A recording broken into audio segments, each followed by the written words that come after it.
Uneven patio pavers causing trip hazards? You gotta re-level those bad spots before someone trips for real.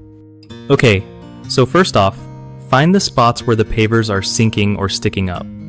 These uneven areas are what mess up the whole flow and can be a legit safety issue. Next, carefully pull out the pavers in those spots without breaking them. Try using a flat tool like a pry bar or a sturdy screwdriver to get under them gently. Then, check the base underneath. Often, it's just some dirt or sand that's shifted or compacted unevenly. Add some fresh sand or crushed stone to fill in any low spots and tamp it down so it's nice and firm. This helps keep the pavers stable. After that, put the pavers back in place and press them down evenly, maybe even tap them lightly with a rubber mallet so they sit flush with the others. Don't forget to sweep polymeric sand into the joints between the pavers. It locks everything in place and stops shifting.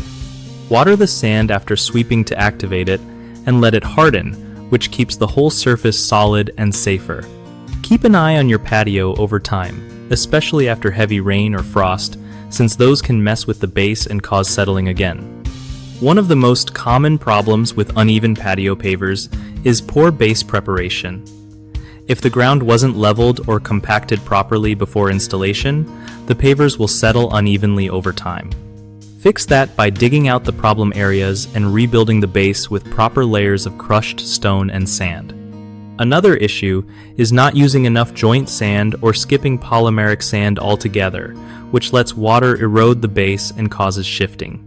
To prevent that, always sweep in enough polymeric sand and wet it down after installation. Lastly, drainage problems can cause water to pool under pavers, leading to sinking spots. Make sure your patio has a slight slope away from your house and that gutters or drains direct water away from the area. BigHomeProjects.com is like your go-to spot for finding trusted local contractors who really know their stuff with patios and landscaping. If you're a contractor, it's a solid way to get more work by connecting directly with homeowners looking for help on projects just like this.